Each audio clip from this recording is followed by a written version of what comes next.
ഇനി മുംബൈയിൽ നിന്നൊരു വാർത്ത. നമ്മൾ നേരത്തെ പറഞ്ഞ കാര്യമാണ്. സൂര്യാഘാതത്തെ തുടർന്ന് ചികിത്സ തേടിയ നടൻ ഷാറൂഖ് ഖാൻ ആശുപത്രി വിട്ടു. അഹമ്മദാബാദിലെ ആശുപത്രിയിലായിരുന്നു അദ്ദേഹത്തിന് ചികിത്സിച്ചിരുന്നത്. അദ്ദേഹം ഇപ്പോൾ ഡിസ്ചാർജ് ചെയ്തു പോയി എന്നാണ് ഞങ്ങളുടെ മുംബൈ ബ്യൂറോ അറിയിക്കുന്നത്. ശ്രീനാഥ് ചന്ദ്രൻ വിവരങ്ങളുമായി ചേരുന്നു. ശ്രീനാഥ് ചന്ദ്രൻ, എപ്പോഴാണ് ഷാറൂഖ് ഖാനെ ഡിസ്ചാർജ് ചെയ്തത്? ഇപ്പോൾ അദ്ദേഹത്തിൻ്റെ ആരോഗ്യനില എങ്ങനെയാണ്? SK 2 ദിവസം മുമ്പ് നടന്ന IPL ക്വാളിഫയർ 1 മത്സരം, അതായത് കൊൽക്കത്ത നൈറ്റ് റൈഡേഴ്സും സൺറൈസേഴ്സ് ഹൈദരാബാദും തമ്മിലുള്ള മത്സരം കാണാനായി എത്തിയതായിരുന്നു അഹമ്മദാബാദിൽ ഷാറൂഖ് ഖാൻ. ഷാറൂഖ് ഖാൻ്റെ ഉടമസ്ഥതയിലുള്ള ടീമാണ് KKR എന്ന് നമുക്കറിയാം. ഏതായാലും മത്സരം കഴിഞ്ഞ് അദ്ദേഹത്തിൻ്റെ ആരോഗ്യനില മോശമാവുകയായിരുന്നു. വലിയ ക്ഷീണം അദ്ദേഹത്തിന് അനുഭവപ്പെട്ടു.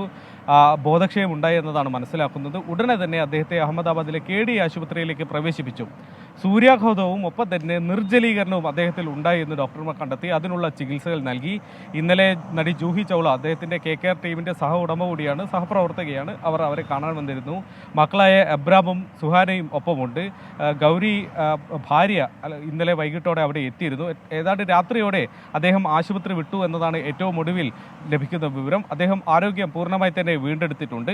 ഫൈനൽ മത്സരം, ഏതായാലും ക്വാളിഫയർ ജയിച്ച് KKR ടീം ഫൈനലിലേക്ക് എത്തിയിട്ടുണ്ട്. ഫൈനൽ മത്സരം കാണാനും ഷാറൂഖ് ഉണ്ടാകും, ടീമിനെ പ്രോത്സാഹിപ്പിക്കാൻ ഉണ്ടാകും എന്നതാണ് ഏറ്റവും ഒടുവിൽ ലഭിക്കുന്ന വിവരം. SK. Okay, thank you Sreenath Chandran. എന്തായാലും ഷാറൂഖ് ഖാൻ ആശുപത്രി വിട്ടു എന്നാണ് വാർത്ത. ലോകത്തെവിടെയായാലും ഏത് സമയത്തും 24 വാർത്തകളും ഓഗ്മെന്റഡ് റിയാലിറ്റി പാക്കേജുകളും എക്സ്പ്ലെയിനറുകളും വിശദമായി കാണാൻ ഞങ്ങളുടെ യൂട്യൂബ് ചാനൽ നിങ്ങൾക്ക് സബ്സ്ക്രൈബ് ചെയ്യാം.